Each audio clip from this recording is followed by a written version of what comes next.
Hello dear friends, peaceful 60+ മറ്റൊരു വീഡിയോയിലേക്ക് നിങ്ങൾക്ക് സ്വാഗതം. ഇന്ന് മെയിനായിട്ട് നിങ്ങളുമായിട്ട് ഷെയർ ചെയ്യാനായിട്ട് ഉദ്ദേശിക്കുന്നത് പ്രധാനമായിട്ട് ഫിസിക്കൽ ഹെൽത്തുമായിട്ട് ബന്ധപ്പെട്ട ഒരു കാര്യമാണ്. നമുക്ക് റീസണബിൾ ആയിട്ടുള്ള ഒരു ഫിസിക്കൽ ഹെൽത്ത് ഉണ്ടെങ്കിൽ നമ്മൾ ഒത്തിരിയേറെ ഭാഗ്യം ചെയ്തവരാണെന്നാണ് ഞാൻ പറയുന്നത്. ഇന്ന് പല രീതിയിലുള്ള അസുഖങ്ങൾ കൊണ്ട് വളരെയേറെ ബുദ്ധിമുട്ടുന്ന പല ഏജിലുള്ളവരെ നമ്മൾ പിന്നെ കാണാം. അപ്പോൾ നമുക്ക് ദൈവത്തോട് പ്രത്യേകം നന്ദി പറയേണ്ട ഒരു കാര്യമാണ് നമ്മുടെ ആ ഫിസിക്കൽ ഹെൽത്ത്. എന്നാൽ ഇന്ന് നമ്മുടെ ഫിസിക്കൽ ഹെൽത്ത് നല്ല രീതിയിൽ നിലനിർത്തിക്കൊണ്ട് പോവുക എന്നുള്ളത് ഒരു ചലഞ്ചാണ്. പണ്ട് കാലത്തെ പോലെയല്ല. പണ്ട് കാലത്ത് നമ്മൾ ഒത്തിരിയേറെ മാനുവൽ ലേബർ പോലെയുള്ള കാര്യങ്ങൾ ചെയ്യുമായിരുന്നു, പറമ്പിൽ പലതും ചെയ്യുമായിരുന്നു.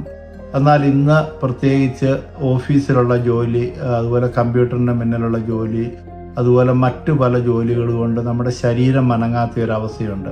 അന്നേരം നമ്മുടെ ഒരു ഫിസിക്കൽ ഹെൽത്തിൽ നമ്മൾ ശ്രദ്ധിച്ചില്ലെങ്കിൽ നമ്മൾ പെട്ടെന്ന് ഡയബറ്റിക് ഒക്കെ ആകാനായിട്ടുള്ള സാധ്യതകളുണ്ട്. കാരണം ഇവിടെയൊക്കെ നല്ല രീതിയിൽ ഫിസിക്കൽ ഹെൽത്തിന് ഇമ്പോർട്ടൻസ് കൊടുക്കുന്ന ആൾക്കാർ ഒത്തിരിയേറെ പേര് ഇംഗ്ലണ്ടിൽ ഞാൻ കണ്ടിട്ടുണ്ട്. പ്രത്യേകിച്ച് നമ്മുടെ യങ്സ്റ്റേഴ്സ് അവർ വളരെ ഹെൽത്ത് കോൺഷ്യസ് ആണ്. അതുപോലെ തന്നെ പ്രായമായവരും വളരെ ഹെൽത്ത് കോൺഷ്യസ് ആയിട്ടുള്ളവരുണ്ട്. സ്ഥിരമായിട്ട് നടക്കാൻ പോകുന്നവരുണ്ട്, അതുപോലെ ബാഡ്മിൻ്റൺ കളിക്കാൻ പോകുന്നവരുണ്ട്, ജിമ്മിൽ പോകുന്നവരുണ്ട്, സ്വിമ്മിങ്ങിന് പോകുന്നവരുണ്ട്, അതുപോലെ യോഗ ചെയ്യുന്നവരുണ്ട്. എന്നാൽ അതിനേക്കാളും കൂടുതൽ ആയിട്ടുള്ള ആൾക്കാർ ഒന്നും ചെയ്യാത്തവരാണ്.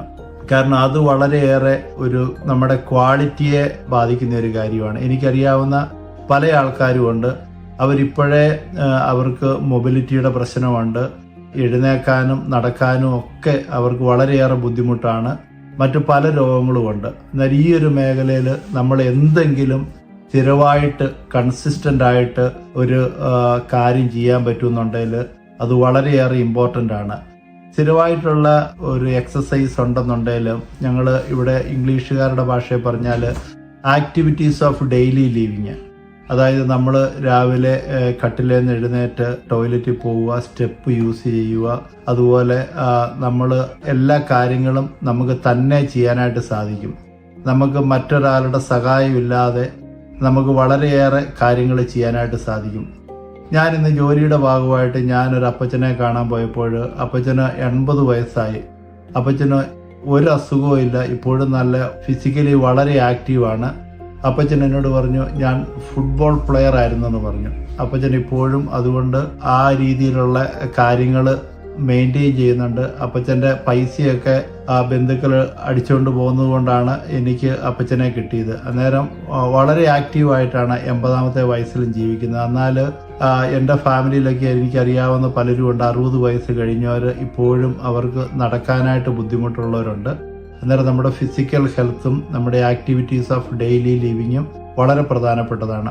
പിന്നെ രണ്ടാമത് പറയാൻ പോകുന്ന കാര്യം വളരെ ബുദ്ധിമുട്ടുള്ള ഒരു കാര്യമാണ്, നമ്മുടെ ഒരു ഈറ്റിംഗ് ഹാബിറ്റ്. പണ്ടൊക്കെ നമ്മൾ ഒത്തിരിയേറെ ഭക്ഷണം കഴിക്കുമായിരുന്നു. എന്നാൽ ഇന്ന് ഇതുപോലെ തന്നെ നമ്മുടെ ലൈഫ് സ്റ്റൈൽ കൊണ്ട് നമുക്ക് ഒത്തിരിയേറെ അസുഖങ്ങൾ വരാനായിട്ടുള്ള സാധ്യതയുണ്ട്. അന്നേരം അതുമായിട്ട് ബന്ധപ്പെട്ട് അതിന് വിവരമുള്ളവരുമായിട്ട് ഡിസ്കസ് ചെയ്തിട്ട് ഏത് രീതിയിലുള്ള ഒരു ഫുഡ് ഹാബിറ്റ് വേണമെന്നുള്ളതിനെക്കുറിച്ച് വളരെയേറെ സീരിയസ് ആയിട്ട് ചിന്തിക്കണം. നമ്മൾ ഇൻ്റർനെറ്റിലും അതുപോലെ യൂട്യൂബിലും കാണുന്നത് കണ്ട് നമ്മൾ ഓരോ ലൈഫ് സ്റ്റൈൽ നമ്മൾ ക്രിയേറ്റ് ചെയ്താൽ അതെല്ലാം വലിയ ദുരന്തത്തിൽ പോകുന്ന പലതും കേൾക്കാനായിട്ട് ഇടപെട്ടിട്ടുണ്ട്.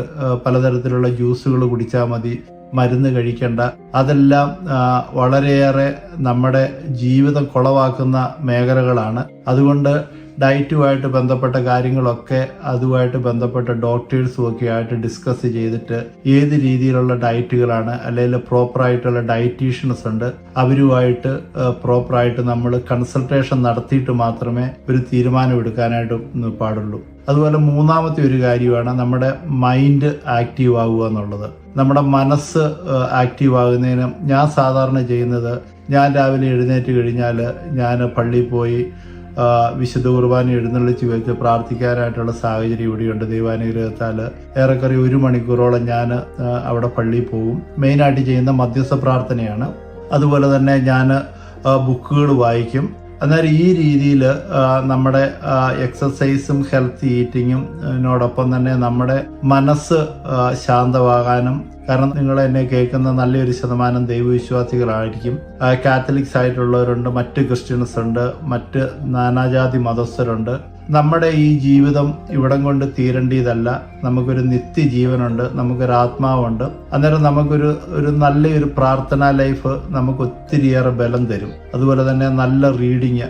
ഞാൻ പലപ്പോഴും പറഞ്ഞിട്ടുണ്ട്, ലോകത്തിൽ മാറ്റങ്ങൾ ഉണ്ടാക്കിയവരെല്ലാം വെറേഷ്യസ് റീഡേഴ്സ് ആണ്. അന്നേരം നമ്മളെ ഒരു റീഡിങ് ഹാബിറ്റ് നമ്മൾ ഡെവലപ്പ് ചെയ്യാനായിട്ട് സാധിച്ചാൽ അത് ഒത്തിരി നല്ലതായിരിക്കും.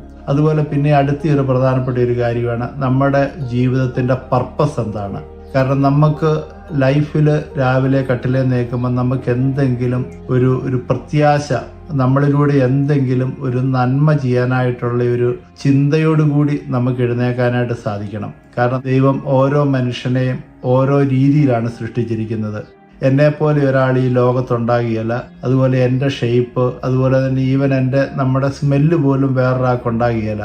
കാരണം നമ്മുടെ ബോഡി സ്മെല്ല് വേറൊരാൾക്കുണ്ടെങ്കിൽ പോലീസ് നായയുടെ പണി പാളി പോകും. അതുകൊണ്ട് വളരെയേറെ ഇൻഡിവിജ്വൽ ആയിട്ടാണ് ദൈവം നമ്മളെ സൃഷ്ടിച്ചിരിക്കുന്നത്. അന്നേരം ആ സൃഷ്ടിയോടൊപ്പം തന്നെ നമുക്കൊരു മിഷനും തന്നിട്ടുണ്ട്. കാരണം every human being got A mission. അത് ഹിന്ദു ആണേലും ക്രിസ്ത്യാനി ആണേലും മുസ്ലിം ആണേലും നിരീശ്വരവാദി ആണേലും നമുക്കെല്ലാം ഒരു മിഷൻ ഈ ലോകത്ത് കംപ്ലീറ്റ് ചെയ്യാനായിട്ടുണ്ട്. ആ ഒരു മിഷൻ നമ്മൾ കംപ്ലീറ്റ് ചെയ്ത് കഴിയുമ്പോഴാണ് നമ്മുടെ ജീവിതം ഇവിടെ പൂർണ്ണമാകുന്നത്. അന്നേരം നമ്മുടെ മിഷൻ ഏതാണെന്ന് കണ്ടുപിടിക്കാനായിട്ട് സാധിക്കുക. നിങ്ങളൊരു ഡോക്ടർ ആണെന്നുണ്ടെങ്കിൽ നിങ്ങൾക്ക് കിട്ടിയ ആ പ്രൊഫഷനുമായിട്ട് ബന്ധപ്പെട്ട ഒരു മിഷൻ ആയിരിക്കും. അല്ലെങ്കിൽ ഒരു നേഴ്സ് ആണെങ്കിൽ അതുമായിട്ട് ബന്ധപ്പെട്ട കിട്ടിയ മിഷൻ ആയിരിക്കും. അല്ലെങ്കിൽ സോഷ്യൽ വർക്കർ ആണെങ്കിൽ. അന്നേരം നമ്മുടെ ജീവിതത്തിൽ ചാവർ കുര്യാക്കോസ് അച്ഛൻ പറയുന്ന ഒരു കാര്യമുണ്ട്, മറ്റുള്ളവർക്ക് വേണ്ടി സ്പെൻഡ് ചെയ്യാത്ത ഒരു ദിവസം അല്ലെങ്കിൽ മറ്റുള്ളവരെ കൺസിഡർ ചെയ്യാത്ത ഏതാനും സമയങ്ങൾ നിന്റെ ആയുസിന്റെ ബുക്കിൽ കാണിയാലെന്നാണ് പറയുന്നത്. അന്നേരം നമുക്ക് മറ്റുള്ളവർക്ക് വേണ്ടി എന്തെങ്കിലുമൊക്കെ ചെയ്യാനായിട്ട് സാധിക്കണം. പലപ്പോഴും കാണുന്ന ഒരു പ്രത്യേകതയാണ്, പലരും ഓൾഡ് ഏജ് ആകുമ്പോഴത്തേനും റിട്ടയർമെന്റിന് പലരും മടിക്കുന്നതിൻ്റെ ഒരു കാര്യം. അവർ പറയുന്നത്, എൻ്റെ റുട്ടീൻ പോയി, ഇനി ഞാൻ എന്താണ് ചെയ്യുന്നത്. ഇനിയാണ് നമുക്ക് കൂടുതലായിട്ട് ചെയ്യാനായിട്ട് സാധിക്കുന്നത്. നമ്മൾ ഈ മൺഡേ ടു ഫ്രൈഡേ വർക്ക് ചെയ്യുന്നവരാണെങ്കിൽ അതിൽ നമുക്ക് റിലാക്സേഷൻ കിട്ടും. നമ്മൾ വോളണ്ടറിങ് ചെയ്യാനായിട്ട് സമൂഹത്തിലേക്ക് ഇറങ്ങിച്ചെന്നിട്ട് പാർശ്വവൽക്കരിക്കപ്പെട്ടവർക്ക് വേണ്ടി എന്തെങ്കിലുമൊക്കെ ചെയ്യാനായിട്ട് കിട്ടുന്ന ഒരു അവസരമാണ്. പ്രത്യേകിച്ച് ടീച്ചിങ് മേഖലയിലും അതുപോലെ മറ്റു മേഖലയിലൊക്കെ ഉള്ളവർക്ക് ഫ്രീ ആയിട്ട് മറ്റുള്ളവർക്ക് നമുക്ക് കിട്ടിയ നോളഡ്ജുകൾ പറഞ്ഞു കൊടുക്കാനായിട്ട് സാധിക്കും. ഞാനിപ്പോൾ നിങ്ങളോട് ഈ ഷെയർ ചെയ്യുന്ന ഈ നോളഡ്ജ് എനിക്ക് ഇവിടുന്ന് ജോലിയിൽ നിന്ന് കിട്ടിയതാണ്. ആ ഒരു നോളഡ്ജ് ഞാൻ നിങ്ങളോട് ഷെയർ ചെയ്യുമ്പോൾ നിങ്ങളുടെ ജീവിതത്തിൽ എന്തെങ്കിലുമൊക്കെ നിങ്ങൾക്ക് അതിൽ നിന്ന് നേടാനായിട്ട് സാധിക്കും. അതുപോലെ നമുക്ക് എന്തെങ്കിലും സമൂഹത്തിന് നമുക്ക് കൊടുക്കാനായിട്ട് സാധിക്കും. നമ്മളെപ്പോലെ എല്ലാവരും ഒരു റിട്ടയർമെന്റിന് ശേഷം സാധാരണ രീതിയിൽ എന്നെ കേൾക്കുന്നതിൽ നല്ലൊരു ശതമാനം ആൾക്കാർക്ക് റിട്ടയർമെന്റിന് ശേഷം അവർക്ക് പെൻഷനും ഒക്കെ കിട്ടുന്നവരായിരിക്കും. എന്നാൽ ജീവിതത്തിൽ ഒന്നുമില്ലാത്തവർ ഇന്നുമുണ്ട്. ഞാൻ ഇത്തവണ നാട്ടിൽ ചെന്നപ്പോൾ, ഞാൻ വളരെ കുഞ്ഞിതായിരുന്നപ്പോൾ എൻ്റെയൊക്കെ വീട്ടിൽ പണി ചെയ്തുകൊണ്ടിരുന്നവർ ഇന്നും ഞാനൊരു ഭവനത്തിൽ ചെല്ലുമ്പോൾ അവർ അടയ്ക്ക പൊട്ടിക്കുകയാണ്. അടയ്ക്ക പൊട്ടിക്കുക എന്ന് പറഞ്ഞാൽ നിങ്ങൾക്ക് അറിയായിരിക്കും, അരക്കനട്ടെന്ന് പറയും. നമ്മൾ അത് കമുകയിലുണ്ടാകുന്നതാണ്. അത് ഉണങ്ങി അത് അതിൻ്റെ തൊണ്ടിൻ്റെ അകത്തുനിന്ന് മാറ്റുന്ന ജോലിയിൽ ഒരു 2-3 പേര് വീട്ടിൽ വന്നുകൊണ്ടിരുന്നവരാണ്. അവരെല്ലാം എനിക്ക് തോന്നുന്നു 75 വയസ്സിന് മേലെ പ്രായമുണ്ട്. എന്നാൽ അവർക്കൊന്നും ഗവൺമെന്റിന്റെ ഒരു നല്ലൊരു ബെനിഫിറ്റുകളോ സഹായങ്ങളോ ഒന്നുമില്ല. ഇന്നും അവർ ജോലി ചെയ്യുവാണ്. അവരെയൊക്കെ കണ്ടപ്പോൾ ഞാൻ അവർക്കൊരു ചെറിയൊരു പൈസയൊക്കെ കൊടുത്ത്, സത്യം പറഞ്ഞാൽ ഇന്നും അവർ കഠിനാധ്വാനം ചെയ്യുന്നല്ലോ എന്നോർത്ത് എനിക്ക് വളരെയേറെ വേദന തോന്നി. പക്ഷെ അതിൻ്റെ ഒരു പോസിറ്റീവ് സൈഡ് ഞാൻ കാണുന്നത് എന്നാന്ന് ചോദിച്ചാൽ, ആ കണ്ട 3 പേരും അവർ സ്ത്രീകളാണ്. 3 പേരും വളരെയേറെ ഹെൽത്തി ആയിരുന്നു. അന്നേരം ഞാൻ ഈ പറഞ്ഞ കാര്യങ്ങളൊക്കെ നമ്മുടെ ഓൾഡ് ഏജിൽ നമുക്ക് മുന്നോട്ട് നമ്മളായിട്ട് ആ മേഖലയിൽ പ്രവർത്തിക്കേണ്ടതാണ്. അതുകൊണ്ട് ഈ നമ്മുടെ ഫിസിക്കൽ ഹെൽത്ത്, അതുപോലെ മെൻ്റൽ ഹെൽത്ത്, അതുമായിട്ട് ബന്ധപ്പെട്ട പിന്നെ നമ്മുടെ പ്രെയർ ലൈഫ് അല്ലെ റീഡിങ് ലൈഫ്, അതുപോലെ നമ്മുടെ പർപ്പസ്, ഈ കാര്യങ്ങളൊക്കെ നമ്മൾ ചെയ്യാനായിട്ട് സാധിക്കുമ്പോൾ നമ്മുടെ ജീവിതം നമുക്കും മറ്റുള്ളവർക്കും ലോകത്തിനും ഒരു പ്രകാശമാവും എന്നുള്ള കാര്യത്തിൽ ഒരു സംശയമില്ല. ഇനി മറ്റൊരവസരത്തിൽ മറ്റൊരു വീഡിയോ ആയിട്ട് നമുക്ക് കാണാം. God bless you.